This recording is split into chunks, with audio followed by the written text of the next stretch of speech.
In this video, you're going to learn how to use still, yet, already, confidently. And this channel is dedicated to helping you sound like a fluent, confident, natural English speaker. Now, before we go any further, make sure you subscribe and hit that bell icon so you're notified every time I post a new lesson. Now, let's dive in with this video.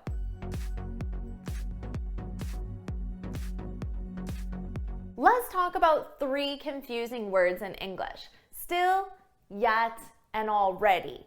So throughout this video, pay attention to when they're used, pay attention to the verb tense that's commonly used with them, and also pay attention to the placement of the word, so where it comes in the sentence structure. With that said, let's start off with already. We use already to talk about something that has happened or may have happened. So think about the verb tenses. We're talking about the past, and your verb tenses are going to be the past simple or the present perfect. For example, I could say, I already ate. I already ate. Of course, that action took place in the past. Now, you could invite me to the movies, and I could say, I've already seen that movie. Present perfect. I've already seen that movie. And of course, it was in the past that I saw that movie. Now notice for the placement of already, it's generally placed before the main verb. So now it's your turn. Pause the video and put a sentence using already in the past simple and the present perfect in the comments below. Now let's talk about yet. We generally use yet in a question form or a negative sentence. And your verb tense is going to be the present perfect. As a question, you're asking a question about the past. So I could ask, have you eaten yet? Have you eaten yet? And of course, if you want to answer yes, you would use which one? Yes, I've already eaten. Now we can combine a question and the reply could be in the negative, so they could both use yet. For example, I could ask you, have you decided yet?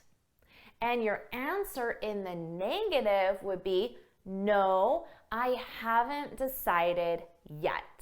Now notice the placement of yet. We put it after the main verb, so it's generally at the end of your sentence.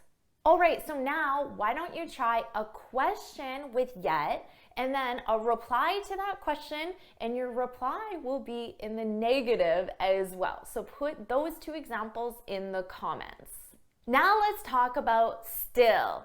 We use still to talk about an action that started in the past and continues until now.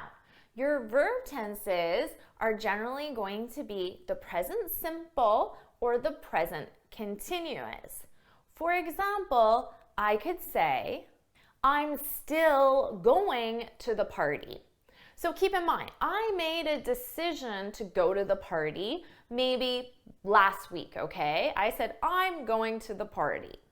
Now, maybe the weather is really bad today, so a lot of people aren't going to the party anymore. But I want to confirm that this action that happened in the past, my decision, it still applies now. So I can say, I'm still going to the party. I'm still going to the party. Now we use this with routines a lot, which is why you'll hear it in the present simple.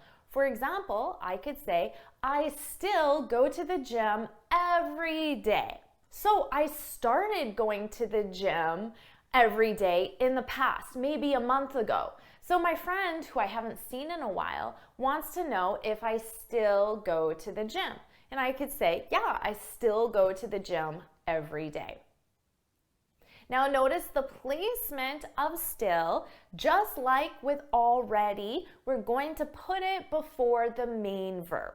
And you know what to do. Now it's your turn to practice, so why don't you try a sentence in the present simple and present continuous and put those in the comments below.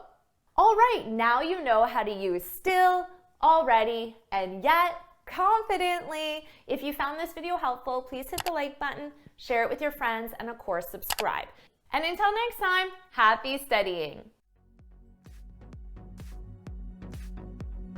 All right, now you know how to use these confidently with so many different verb tenses as well. You're going to sound very advanced in those comments you put below. You put your comments below, right? Make sure you do that. And I can't wait to see you in my next video. Bye.